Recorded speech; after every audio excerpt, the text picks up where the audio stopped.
우리 함께 찬양하시겠습니다. 하늘의 문을 여서서. 하늘의 문을 여소서, 이곳을 주목하소서. 주를 향한 노래가 꺼지지 않으니 하늘을 열고 보소서. 이곳에 임재하소서. 주님을 기다립니다. 기도의 향기가 하늘에 닿으니 주여 임재하여 주소서. 이곳에 오셔서 이곳에 앉으소서. 이곳에서 드리는 예배를 받으소서. 주님의 이름만이 오직 주의 이름만 이곳에 있습니다. 하늘의 문을 여소서. 이곳을 주목하소서. 주를 향한 노래가 꺼지지 않으니 하늘을 열고 보소서. 이곳에 임재하소서. 주님을 기다립니다. 기도의 향기가 하늘에 닿으니 주여 임재하여 주소서. 이곳에 오셔서 이곳에 앉으소서. 이곳에서 드리는 예배를 받으소서. 주님의 이름만이 오직 주의 이름만 이곳에 있습니다. 이곳에 오셔서 이곳에 앉으소서. 이곳에서 드리는 예배를 받으소서. 주님의 이름만이 오직 주의 이름만 이곳에 있습니다. 아버지 하나님, 성령께서 충만히 임재하시는 이 아침 되게 하여 주시옵소서. 우리 마음 가운데 주님께서 말씀하시고 그 말씀에 아멘으로 화답하며 나아가는 오늘 이 자리에 되게 하여 주시옵소서. 오직 주님만이 우리의 구주이심을 고백하오며 감사드리며 이 모든 말씀 예수님의 이름으로 기도합니다. 아멘.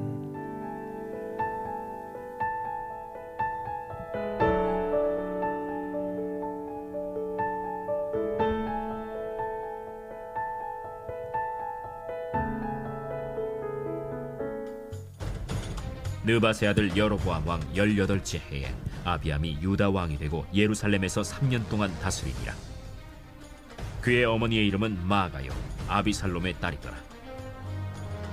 아비암이 그의 아버지가 이미 행한 모든 죄를 행하고 그의 마음이 그의 조상 다윗의 마음과 같이 아니하여 그의 하나님 여호와 앞에 온전하지 못하였으나 그의 하나님 여호와께서 다윗을 위하여 예루살렘에서 그에게 등불을 주시되 그의 아들을 세워 뒤를 잇게 하사 예루살렘을 견고하게 하셨으니 이는 다윗이 햇사람 우리아의 일 외에는 평생에 여호와 보시기에 정직하게 행하고 자기에게 명령하신 모든 일을 어기지 아니하였습니다.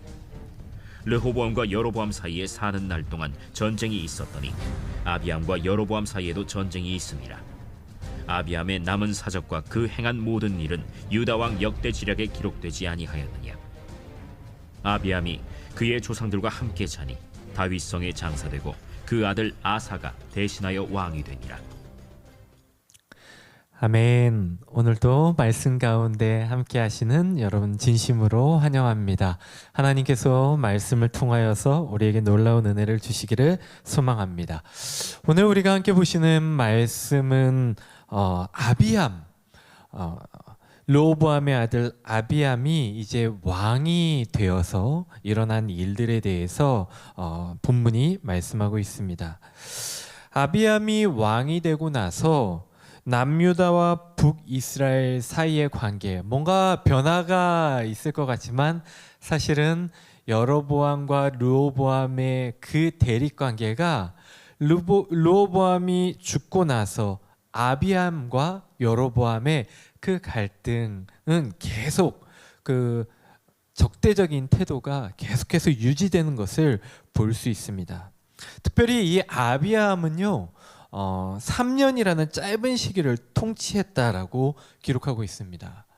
열왕기상 오늘 본문에도 간략하게 정리하고 있는데 역대하 13장에도 보면 아비암에 대한 말씀이 나와 있습니다. 역대하에서는 아비암을 아비야라고 표현하고 있는데요. 여기에서도 아비암이 여로보암과 크게 싸워서 이겼다. 그래서 아비암과 여로보암이 계속해서 그 아버지 르호보암의 대화 같이 계속해서 갈등 관계에 있다. 그렇게 말씀하고 있습니다. 그러면서 이 아비암에 대해서는 상당히 짧게 기록하고 있는 것을 볼 수 있는데요.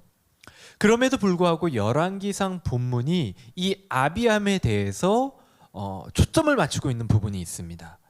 오늘은 이 부분에 대해서 짧지만 함께 생각해 보기를 원하는데요.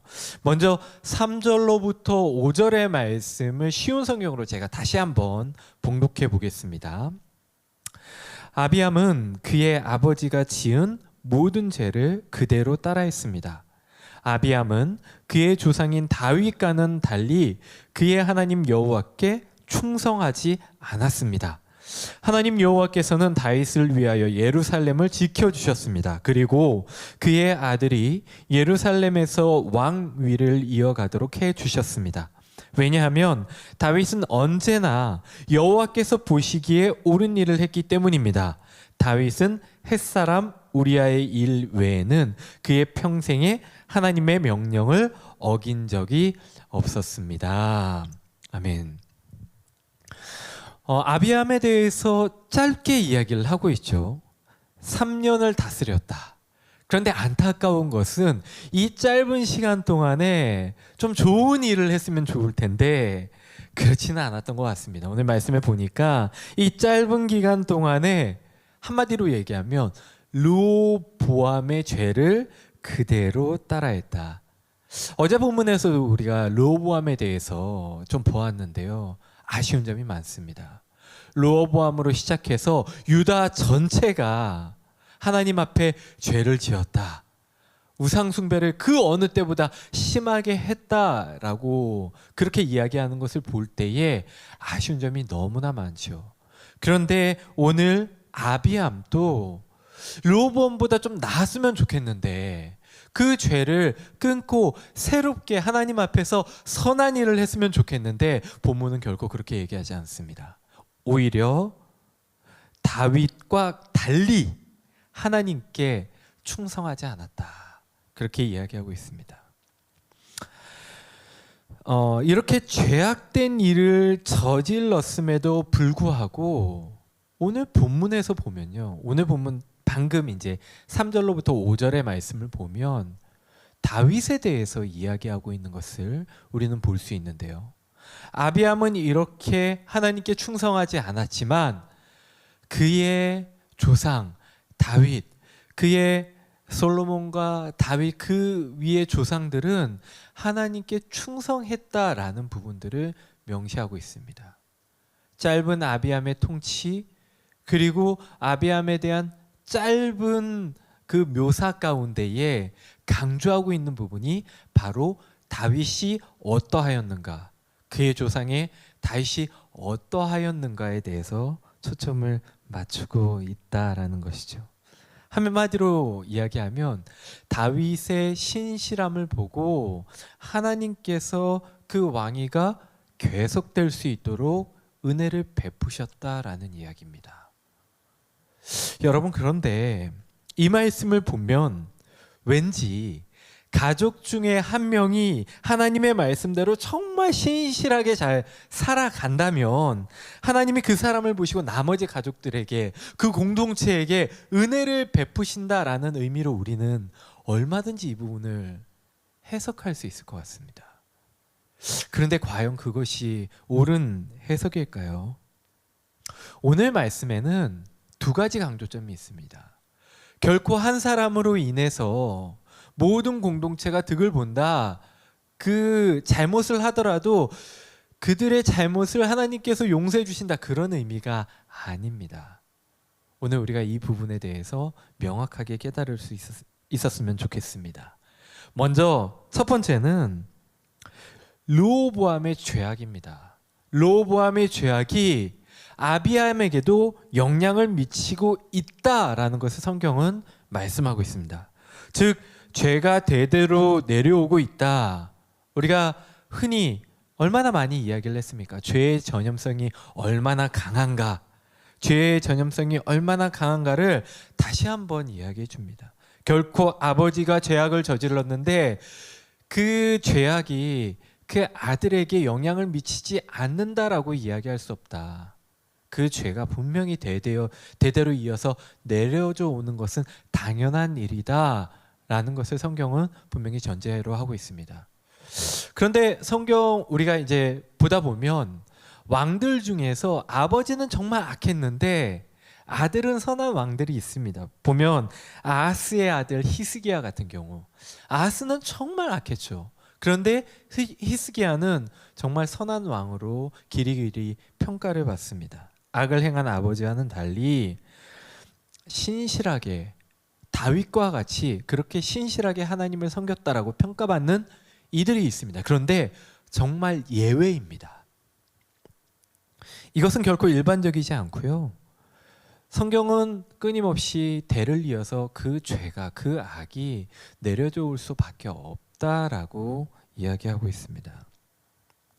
그래서 인간적인 관점에서 보면 이렇게 죄에 대해서 엄중하게 심판하고, 그러니까 그 대에 왕이 잘못을 했다면 죄에 대해서 심판해서 그 왕의 그 가문의 그때에 멈추게 하고 새롭게 시작하는 게 맞겠다라는 생각이 인간적인 생각으로는 분명히 들 수밖에 없습니다. 아예 새롭게 시작하고 새롭게 시작하는 것이 더 좋은 방법이 될 수 있지 않을까? 우리는 충분히 그렇게 생각할 수 있죠. 하지만 하나님의 관점은 다릅니다. 여기에서 두 번째로 주목할 부분이 있습니다. 바로 대대로 내려오는 죄악에도 불구하고 어떻게든 함께하는 하나님의 은혜입니다. 하나님은 다윗의 신실함에 대해서 생각하십니다. 분명히 오늘 성경에서 그 부분을 정확하게 드러내고 있죠. 하나님께서 다윗이 어떠하였는가, 그가 하나님 앞에서 얼마나 신실하게 행하였던가, 그래서 그 다윗과 맺은 언약, 그 언약을 생각하시면서 하나님께서 은혜를 베푸시겠다라고 말씀하고 있습니다. 로마서에 보면 이러한 말씀이 있습니다. 로마서 5장 20절 후반절인데요. 그러나 죄가 더한 곳에 은혜가 더욱 넘쳤나니. 아멘. 우리가 너무 잘 알고 있는 말씀이죠. 분명히 이 말씀은 죄 있는 곳에 은혜가 있으니까 더 많이 죄를 져라, 이런 의미는 아닙니다. 하나님의 은혜에 대한 정말로 놀라운, 우리가 감히 생각할 수 없는 그러한 은혜의 속성에 대해서 이야기합니다. 우리가 흔히 더러운 진흙탕 속에서 자라는 꽃 하면은 연꽃을 잘 떠올립니다. 그런데 진흙탕보다 더 더러운 곳에서, 정말 시궁창 같은 곳에서 자라나는 꽃이 있습니다. 바로 고마리라는 꽃인데요. 이 고마리라는 꽃은 더러운 것에서 그냥 자라나서 자기만 잘 자라나는 것이 아니라 그 더러운 물을 정화작용, 수질을 좋게 하는 정화작용을 하는 그러한 꽃으로 알려져 있습니다. 그리고 이 꽃은 그런 아름답게 그런 더러운 곳에서 필 뿐만이 아니라 또 식용으로도 맛있는 또 나물이기도 하다고 합니다. 그래서 이 꽃의 이름이 고마리라고 붙여졌는데, 이것이 고마워라, 고마우리, 그런 사람들의 고맙다는 표현에서 유래됐다라는 속설이 있을 정도로 이것이 참 유익한 곳입니다. 하나님의 은혜를 이런 꽃에 좀 비유하기는 모자람이 있지만, 더러운 곳에서도 정결함을 이루고, 그리고 그 가운데 죄 속에서도 변함없이 함께 하시고 그것을 선으로 바꾸어 가시는 하나님의 그런 놀라운 은혜의 속성을 표현하기에 이 고말이라는 곳은 참 잘 맞는 예가 아닌가 싶습니다. 그렇습니다. 오늘 말씀 가운데 왕조가 아무리 죄에 물들어 있고 그들이 쇠락해 간다 할지라도 그 가운데에서 하나님의 은혜는 같이 가고 있다. 이것이 바로 성경이 다윗을 등장시키는 이유입니다. 우리가 계속되는 왕들의 불신과 죄악을 바라보면서 어쩔 수 없는 인간의 연약함을 바라보게 됩니다. 열왕기서는 이러한 인간의 연약함을 고발하는 데서 끝나지 않습니다. 더 나아가 그 가운데에서도 끊임없이 역사하시는 하나님의 은혜, 우리는 그 하나님의 은혜를 볼 수 있어야 합니다.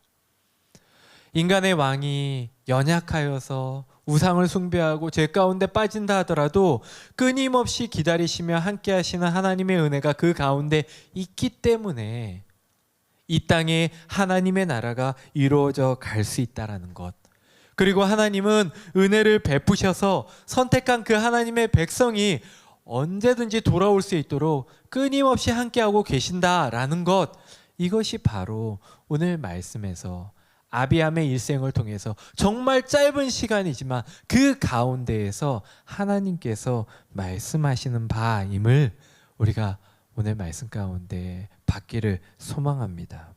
그렇습니다. 우리는 분명 죄와 더불어서 함께 가는 하나님의 은혜를 바라볼 수 있는 자들이 되어야 됩니다.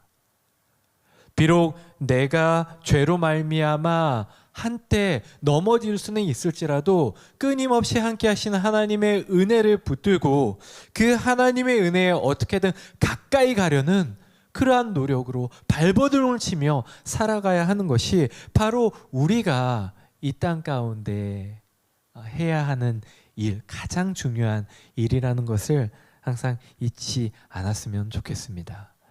우리가 계속되는 왕들의 이야기를 보면서, 열왕기상 말씀을 보면서 그런 생각을 해볼 수 있습니다.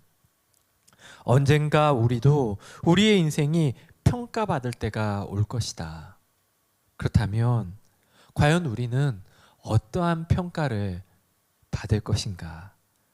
하나님에게서 또 우리의 자녀들과 후대 사람들에 의해서 마치 오늘 성경에 나오는 것과 같이 르호보암, 아비암을 바라보는 것과 같이 그렇게 부끄러운 평가를 받을 것인가?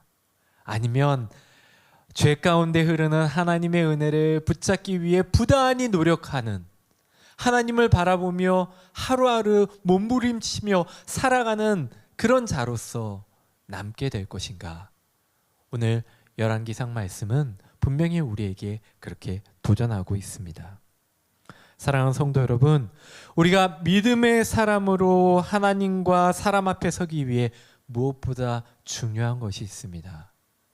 오늘 하루 우리의 삶 가운데 끊임없이 흘러가는 하나님의 은혜의 줄기를 붙잡고 그 은혜에 가까이에 머무르기 위해 오늘 하루 내가 하는 말, 행동, 선택, 모든 삶이 오늘 하루가 그 은혜 가까이에 붙어 있기 위하여 발버둥 치는 것, 이것이 바로 오늘 하루를 살아가는 우리에게 정말로 우리가 꼭 해야 될 중요한 일임을 기억하시기를 바랍니다.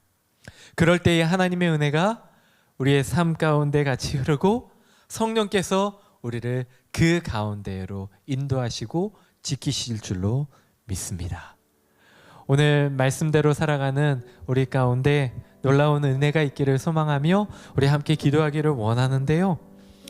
특별히 하나님, 오늘 죄악 가운데에서도 변함없이 흐리는 하나님의 은혜를 발견하고 감사함으로 주님 앞에 서는 우리가 되게 하여 주시옵소서.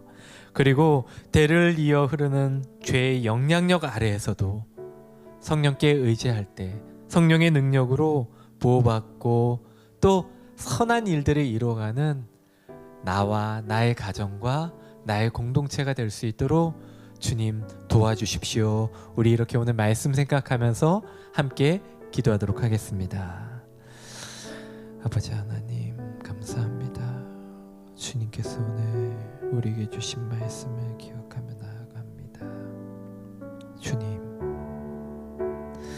아버지 하나님, 나는 부족하고 죄의 영향력 아래 있는 우리의 삶을 바라보며 날마다 실망하고 넘어지고 엎드려지지만 그 가운데서도 함께 하시는 하나님의 놀라운 능력, 아버지 하나님의 은혜를 바라보며 붙잡으며 그렇게 나아갈 수 있는 자가 되기를 원합니다.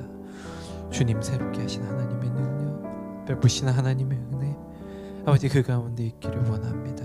주님, 오늘 하루 우리를 지켜보아요 주시옵소서. 성령 하나님, 우리 가운데 역사하여 주시옵소서. 다른 것 아니라 하나님을 바라보며 하나님의 은혜를 구하며 나아가는 우리 모두가 될 수 있도록 주여 역사하여 주시옵소서.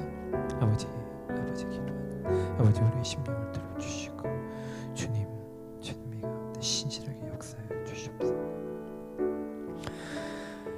아버지 하나님, 이 아침에 주님의 말씀 가운데 우리의 삶을 비추어 봅니다. 우리 또한 얼마든지 로보암이나 아비암이나 그렇게 죄 가운데 있는 사람일 수밖에 없음을 고백합니다. 하나님, 그러나 그 가운데에서도 변함없이 흐르는 하나님의 은혜를 바라보고 그 은혜 가운데 들어가 나의 죄악된 생각과 행동, 이 모든 것들을 벗어버리기를 원합니다. 주님, 주님의 은혜에 의지하며 나아가오니 오늘 하루 하나님께서 나의 삶을 새롭게 하여 주시고 또 복되게 하여 주시고 죄로부터 멀어지는 그러한 주님과 더불어 승리하는 하루가 될 수 있도록 주님 역사하여 주시옵소서.